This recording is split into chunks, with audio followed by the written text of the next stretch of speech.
என் வீட்டுல ஆடு மாடு இருக்குதுங்க, அப்ப நான் இடையர் தானே.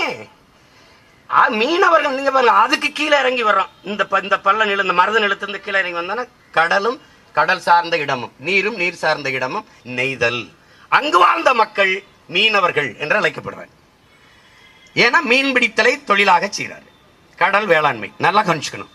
இந்த 4 குடிதான் தாய் குடிகள். இதிலிருந்து தான் இத்தனை சமூகமாக நாம் கிளைத்து தழைத்திருக்கிறோம். இதை நான் மட்டும் இல்லை, இதே கவிக்கு ஐயா அப்துல் ரஹ்மானும் வலியுறுத்தி பேசியிருக்கிறார். நீங்க வலையொலியில் இருக்கு, தட்டி பார்க்கலாம். இது வரலாறு. இந்த நெய்தல் திணையில் வருணனை நாம் தெய்வமாக வழிபடுகிறோம். மருத திணையில் இந்திரனை தெய்வமாக வழிபடுகிறோம். அதனால் தேவ இந்திரன். அதனால் அந்த இந்திரனை வழிபட்டனால் எங்க தேவேந்திர குல வேளாளர் என்று அறிவிங்க. இதான் இங்க இருக்கிறது. இதை தெரிஞ்சுக்கணும்.